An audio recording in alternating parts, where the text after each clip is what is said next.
Hello friends, Radhe Radhe. Welcome to my channel से educational hub में। कैसे हैं आप लोग? कैसी चल रही है आप लोगों की पढ़ाई? आई होप आप सब लोग बहुत अच्छे होंगे और आप लोग की पढ़ाई मस्त जबरदस्त शानदार तरीके से चल रही होगी। पढ़ाई के साथ में आप लोगों का रिवीजन और प्रैक्टिस भी अच्छे से होते हैं। इस क्रम में हम लेकर आ गए हैं आप लोगों के लिए 28 टॉपिक।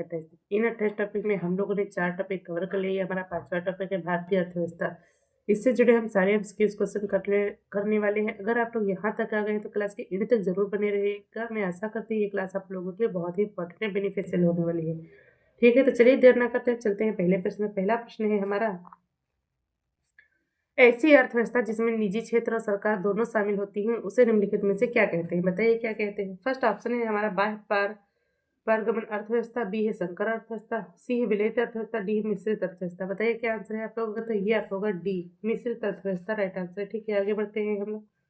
2 नंबर प्रश्न है हमारा, जीडीपी आंकड़ों की गणना और जारी करने के लिए कौन सा भारतीय संगठन जिम्मेदार है? बताइए कौन सा जिम्मेदार है।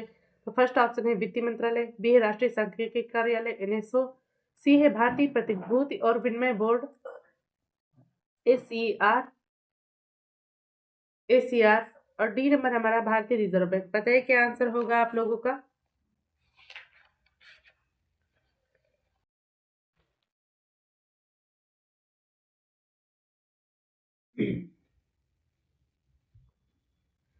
दो नंबर प्रश्न है हमारा, जीडीपी आंकड़ों की गणना और जारी करने के लिए कौन सा भारतीय संगठन जिम्मेदार है? फर्स्ट ऑप्शन है आप लोगों का, फर्स्ट ऑप्शन है वित्त मंत्रालय, बी है राष्ट्रीय सांख्यिकी कार्यालय एनएसओ, और सी है भारतीय प्रतिभूति और विनिमय बोर्ड एसीआर, और डी है भारतीय रिजर्व बैंक आरबीआई। बताइए क्या आंसर होगा आप लोगों का। तो ये आप लोगों का बी ऑप्शन राइट है, राष्ट्रीय सांख्यिकी कार्यालय। आगे बढ़ते हैं हम लोग। 3 नंबर प्रश्न है हमारा, 50 रुपए के नोट पर किसके हस्ताक्षर होते हैं? बताइए।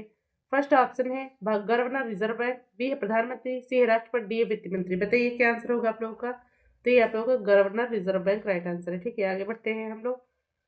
4 नंबर प्रश्न है हमारा, रुपया जो सिंबल होता है किसका चिन्ह है? बताइए।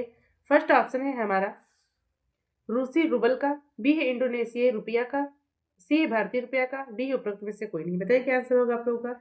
इसमें आप लोगों का ये भारतीय रुपये का सिंबल होता है। ठीक है, साइन होता है या चिन्ह होता है।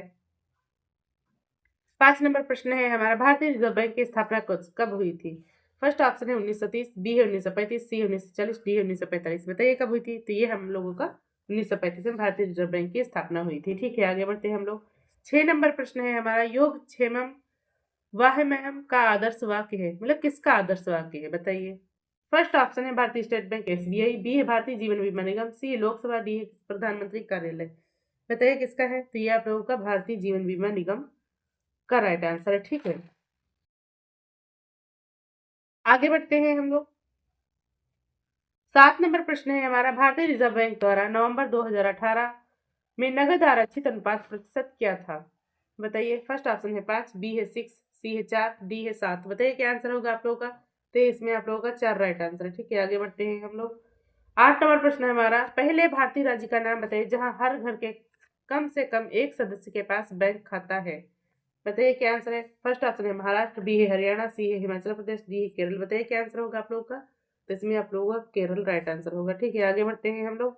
9 नंबर प्रश्न है हमारा, निम्नलिखित में से कौन सा बैंक भारत का सबसे पुराना सार्वजनिक क्षेत्र का बैंक है? बताइए।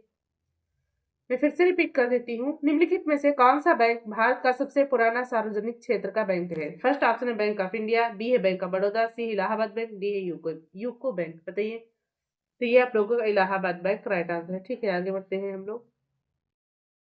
10 नंबर प्रश्न है हमारा, रुपए की तुलना में किसी विदेशी मुद्रा का मूल्य अधिकतम है? बताइए। फर्स्ट ऑप्शन है एन, बी है ऑस्ट्रेलियन डॉलर, सी है यूएसए डॉलर, डी है ब्रिटिश पाउंड। बताइए। तो ये आप लोगों का ब्रिटिश पाउंड राइट आंसर है। ठीक है, आगे बढ़ते हैं हम लोग। 11 नंबर प्रश्न है हमारा, डॉट डॉट डॉट के विमुद्रीकरण में पुराने नोट जमा करने की अंतिम तिथि क्या थी? बताइए क्या थी अंतिम तिथि।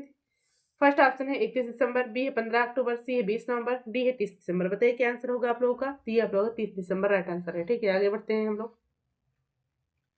12 नंबर प्रश्न है हमारा, 2016 में भारत में लागू की गई विमुद्रीकरण नीति का प्राथमिक उद्देश्य क्या था? बताइए क्या था। फर्स्ट ऑप्शन है काले धन पर अंकुश लगाना, बी है आर्थिक विकास को बढ़ावा देना, सी है मुद्रास्फीति को कम करना, डी है नकदी रहित लेन देन को बढ़ावा देना। बताइए क्या आंसर है आप लोगों का। तो ये आप लोगों का है काले धन पर अंकुश लगाना। ठीक है, आगे बढ़ते हैं हम लोग। 13 नंबर प्रश्न है हमारा, 2016 के विमुद्रीकरण के दौरान भारत के वित्त मंत्री कौन थे? बताइए कौन थे? फर्स्ट ऑप्शन है अमित शाह, बी है निर्मला सीतारमण, सी है अरुण जेटली, डी है नरेंद्र मोदी। बताइए कौन थे? तो ये आप लोगों का अरुण जेटली राइट आंसर है। ठीक है, आगे बढ़ते हैं हम लोग। 14 नंबर प्रश्न है हमारा, विमुद्रीकरण को निम्नलिखित में से किस नाम से भी जाना जाता है? अन्य किस नाम से जाना जाता है? ए ऑप्शन है नोटबंदी, बी है कैशलेस, सी है कोई मुद्रा नहीं, डी है नई मुद्रा। बताइए क्या आंसर होगा आप लोग का? तो ये आप लोग का नोटबंदी राइट आंसर। ठीक है, आगे बढ़ते हैं हम लोग। 15 नंबर प्रश्न है हमारा, वर्ष 2016 में विमुद्रीकरण के समय निम्नलिखित में से कौन भारत के प्रधानमंत्री थे? बताइए कौन थे? फर्स्ट ऑप्शन है श्री नरेंद्र मोदी, बी है श्री मनमोहन सिंह, सी ऑप्शन है श्री अटल बिहारी वाजपेयी, डी है श्री लाल कृष्ण आडवाणी। बताइए क्या आंसर है आप लोगों का? तो श्री नरेंद्र मोदी राइट आंसर है। ठीक है, आगे बढ़ते हैं हम लोग। 16 नंबर प्रश्न है हमारा, 2016 के विमुद्रीकरण के बाद आरबीआई को 500 और 1000 रुपए के कितने प्रतिशत नोट प्राप्त हुए? बताइए। फर्स्ट ऑप्शन है 98.96%, बी है 95.65%, सी ऑप्शन है 93.27%, डी है 97.45%। बताइए क्या आंसर होगा आप लोगों का? तो ये आप लोगों का फर्स्ट ऑप्शन राइट आंसर है, 98.96%।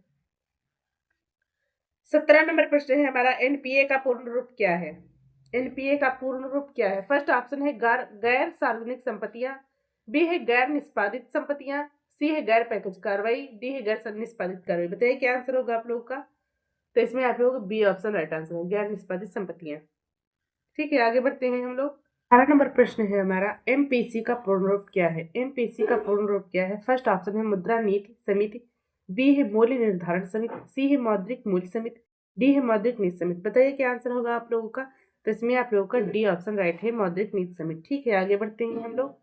19 नंबर प्रश्न है हमारा, निम्नलिखित में से कौन सा भारतीय रिजर्व बैंक आरबीआई का कार्य नहीं है? बताइए कौन सा कार्य नहीं है? ए ऑप्शन है करेंसी नोट जारी करना, बी है मौद्रिक नीति का संचालन, सी है विदेशी मुद्रा का विनियमन, डी है शेयर बाजार का विनियमन। बताइए क्या आंसर होगा आप लोगों का? तो ये आप लोगों का डी ऑप्शन राइट है, शेयर बाजार का विनियमन करना। ठीक है, ये रिजर्व बैंक का कार्य नहीं है। आगे बढ़ते हैं। 20 नंबर प्रश्न है हमारा, वर्ष 2016 में नोटबंदी के दौरान आरबीआई भारतीय रिजर्व बैंक के गवर्नर कौन थे? बताइए कौन थे? फर्स्ट ऑप्शन है आप लोगों का डॉक्टर रघुराम राजन, बी है डॉक्टर उर्जित पटेल, सी है श्री श्री सत्यकांत दास, डी है डॉक्टर डी सुब्बा राव। बताइए कौन थे? तो ये आप लोगों का बी ऑप्शन राइट है, डॉक्टर उर्जित पटेल। ठीक है, आगे बढ़ते हैं हम लोग। 21 नंबर प्रश्न है हमारा, सरकार का यह खाता जो केवल चालू वित्तीय वर्ष से संबंधित है इसमें शामिल है? बताइए। फर्स्ट ऑप्शन है आउट कोस्ट बजट, बी है राजस्व बजट, सी है पूंजीगत बजट, डी है कर बजट। बताइए क्या आंसर होगा आप लोगों का? तो इसमें आप लोगों का राजस्व बजट राइट आंसर है। ठीक है, आगे बढ़ते हैं हम लोग। 22 नंबर प्रश्न है हमारा, भारत सरकार की डॉट डॉट डॉट पहल से भारत में नकदी रहित अर्थव्यवस्था को बढ़ावा मिला है? बताइए। फर्स्ट ऑप्शन है बैंकिंग क्षेत्र का संकट, बी है विमुद्रीकरण, सी है स्वच्छ भारत, डी है डिजिटल भारत, डिजिटल इंडिया। ठीक है, बताइए क्या आंसर होगा आप लोगों का? तो इसमें आप लोगों का डिजिटल इंडिया राइट आंसर। ठीक है, आगे बढ़ते हैं हम लोग। 23 नंबर प्रश्न है हमारा, डब्ल्यूपीआई का पूर्ण रूप क्या है? बताइए क्या है? फर्स्ट ऑप्शन है हमारा संपूर्ण मूल्य सूचकांक, बी है दीवार मूल्य सूचकांक, सी है संपूर्ण प्रिंट सूचकांक, डी है थोक मूल्य सूचकांक। बताइए क्या आंसर होगा आप लोगों का?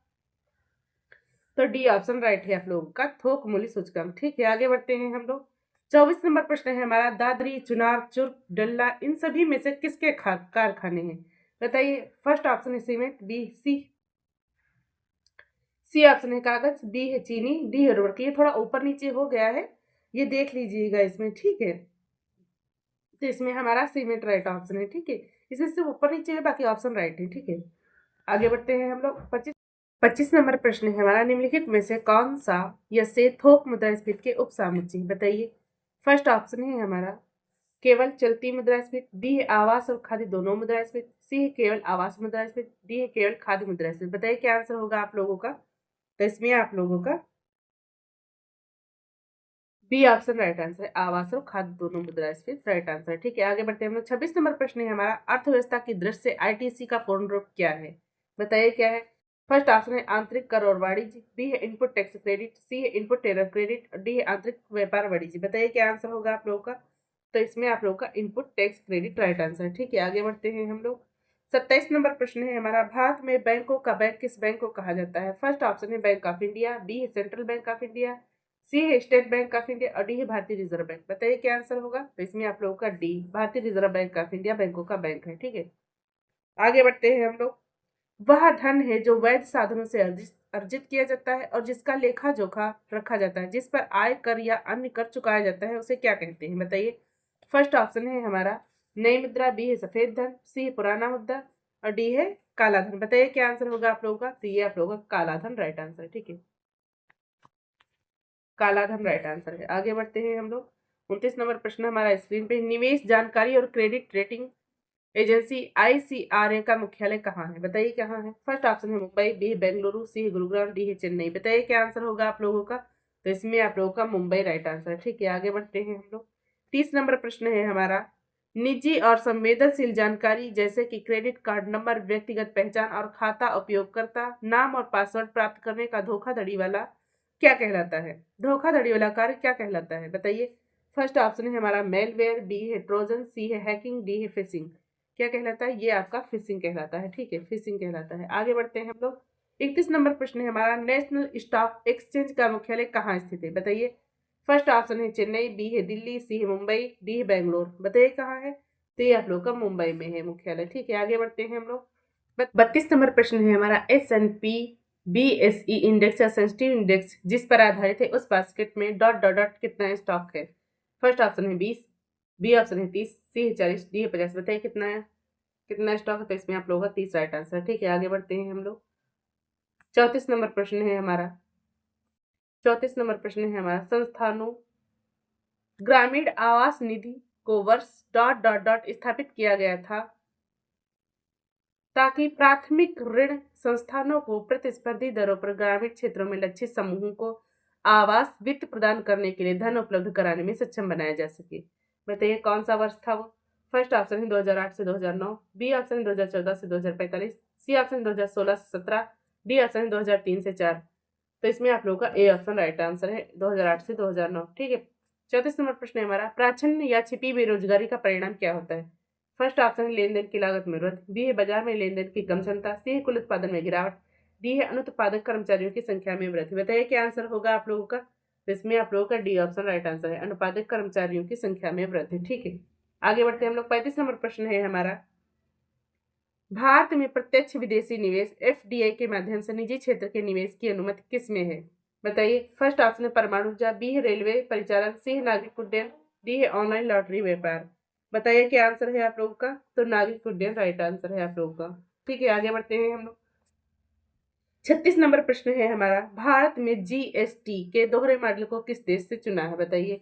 फर्स्ट ऑप्शन है यूके, बी है कनाडा, सी है अमेरिका, डी है जापान। बताइए किस देश से लिया गया। तो ये आप लोगों का कनाडा से लिया गया। ठीक है, आगे बढ़ते हैं हम लोग। 37 नंबर प्रश्न है। SAC कोड में अंक कितने होते हैं। फर्स्ट ऑप्शन है 10, बी ऑप्शन है 4, सी है 5, डी है 6। बताइए कितने होते हैं। तो इसमें आप लोग 4 होते हैं। ठीक है, आगे बढ़ते हैं हम लोग। 38 नंबर प्रश्न है हमारा। भारत में राज्य स्तर पर VAT किस वर्ष लागू किया गया बताइए। फर्स्ट ऑप्शन है 2006, बी है 2000, सी है 2001, डी है 2005। बताइए राइट आंसर क्या होगा। तो ये आप लोगों का डी 2005 राइट आंसर होगा। ठीक है, आगे बढ़ते हैं हम लोग। 39 नंबर प्रश्न। भारत में जीएसटी में निम्नलिखित में से किस प्रकार का कर लगाया गया जाता है बताइए। फर्स्ट ऑप्शन है आयकर, बी है सेवा कर, सी है संपत्ति कर, डी है संपत्ति कर। बताइए। तो सेवा कर आप लोगों का राइट आंसर है। ठीक है, आगे बढ़ते हैं हम लोग। 40 नंबर प्रश्न है हमारा। भारत में मोबाइल फोन पर जीएसटी दर क्या है बताइए क्या है। फर्स्ट ऑप्शन है 5%, बी है 12%, सी है 18%, डी है 0%। बताइए कितना। तो ये आप लोगों का 12% राइट आंसर है। ठीक है, आगे बढ़ते हैं हम लोग। 41 नंबर प्रश्न है हमारा। केंद्रीय और राज्य करों के जटिल जाल की जगह जीएसटी कानून किस वर्ष लागू किया गया। फर्स्ट ऑप्शन है हमारा 2017, बी है 2015, सी है 2021, डी है 2019। बताइए क्या आंसर होगा। तो ये लोग 2017 राइट आंसर है। ठीक है, आगे बढ़ते हैं हम लोग। 42 नंबर प्रश्न है हमारा। जीएसटी परिषद में कितने सदस्य हैं बताइए। फर्स्ट ऑप्शन है 30, बी है 33, सी है 40, डी है 25। बताइए। तो इसमें 33 राइट आंसर है हमारा। आगे बढ़ते हैं। 43 क्वेश्चन है हमारा। व्हाइट गुड्स पर लगाई जाने वाली उच्चतम जीएसटी दर क्या है बताइए। फर्स्ट ऑप्शन है 25%, बी है 28%, डी है 18%, सी है 18%, डी है 12%। बताइए कितना आंसर होगा आप लोगों का। तो इसमें आप लोगों का 28% राइट आंसर है। ठीक है, आगे बढ़ते हैं हम लोग। 44 नंबर प्रश्न है। भारत में जीएसटी के जनक कौन कहलाते हैं। भारत में जीएसटी के जनक कौन कहलाते हैं।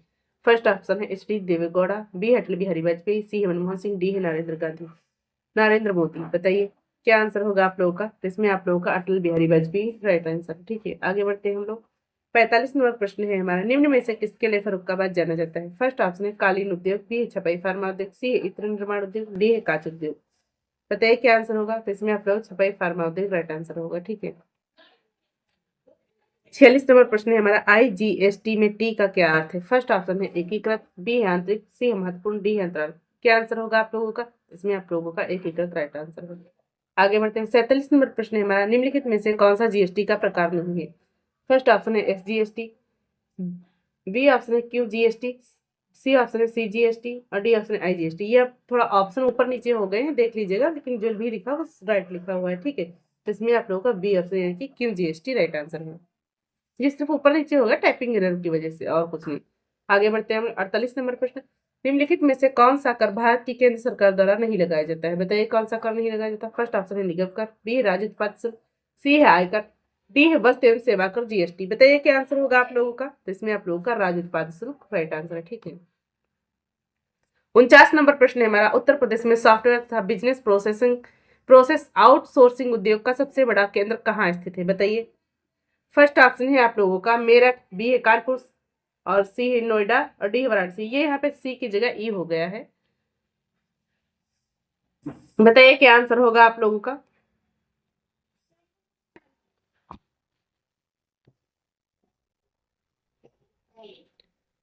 बताइए क्या आंसर होगा आप लोगों का? तो इसमें आप लोगों का नोएडा राइट आंसर है। ठीक है, नोएडा राइट आंसर है। नोएडा राइट आंसर है। नोएडा राइट आंसर है। ठीक है, आगे बढ़ते हैं हम लोग। आगे बढ़ते हैं हम लोग। 50 नंबर प्रश्न है हमारा, भारत के जीएसटी मॉडल में संरचनाओं की कितनी संख्या है? बताइए कितनी संख्या है? फर्स्ट ऑप्शन है 5, बी है 2, सी है 3, डी है 6। बताइए क्या राइट आंसर होगा? तो इसमें आप लोगों का 2 राइट आंसर है।